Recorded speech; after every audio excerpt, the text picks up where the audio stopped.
السلام عليكم المشاهدين ديالي، كي دايرين؟ لاباس عليكم؟ هانيين. اليوم ان شاء الله غادي ندير معكم واحد شويه ديال الدواره بقات ليا. ها هي شويه ديال الدواره. عندي هنا مطيشه، عندي البصله الخضاريه،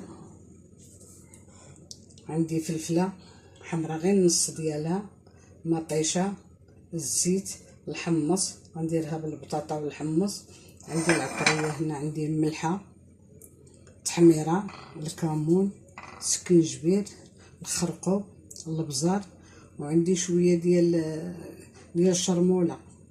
المهم ان شاء الله غادي نصبها هنا في هذا الطويجن وغادي نطيبها ان شاء الله، ومن بعد نرجع معكم. غادي نطيبها غير في هذا الطويجن ان شاء الله. غادي نقطع داكشي ونشحرو باش ما نطولش الفيديو، ومن بعد نرجع معكم ان شاء الله. ها هو الطويجن ديالي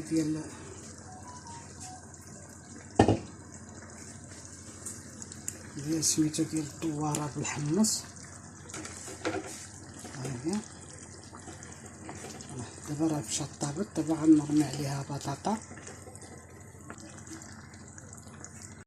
دابا غادي نرمي عليها البطاطا ديالي، هي قطعتها رقيقه.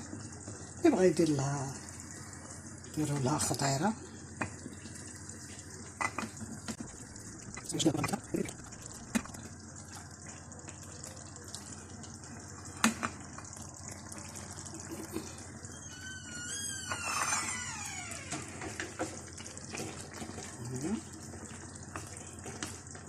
دابا غادي نخليوها تكمل الطياب ديالها.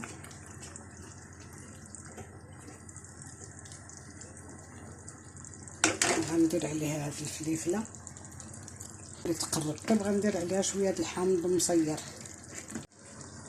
هو غندير له واحد الطريف ديال الحامض مصعوبه على يدي البلدي. هو دابا ان شاء الله ملي غادي يطيب ونرجع معكم. دابا غادي نخليه يتشحر مزيان وملي يجي للتقديم ونرجع معكم. هاد الطويجن ديالي من بعد ما طاب راه باقي كيغلي. هو كيجي على هاد الطريقه هادي. انا غادي نصبو هنا لان هنا جا مزير شويه، هانتوما غادي نصبو ان شاء الله ونرجع معكم. ها هو الطويجن ديالي بالدواره والحمص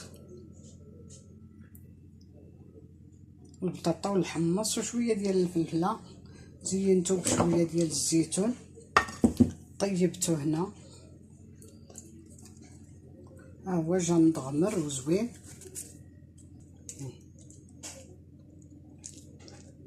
ما خليتش فيه المرقه. هو بالصحه والراحه. طيبته هنا جاني شويه ضيق وصبيته في الطبسيل. نتوما الا عجبكم بهذه الطريقه راه جا لذيذ، جربوه بالخضيره.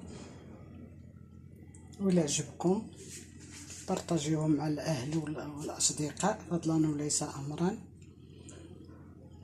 وديروا لي لايك. اللي ما مابونيش يتابونا فضلا وليس امرا، وساعدوني شجعونا. زعما راه كندير داكشي غير بسيط.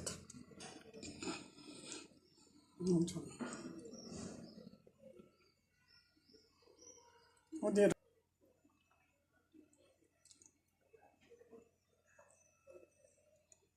وكنشكر اللي متبعيني، الاصدقاء اللي متبعيني داخل المغرب وخارج المغرب. المصريات تيتبعوني بزاف. المهم الاصدقاء كلهم بالصحه والراحه.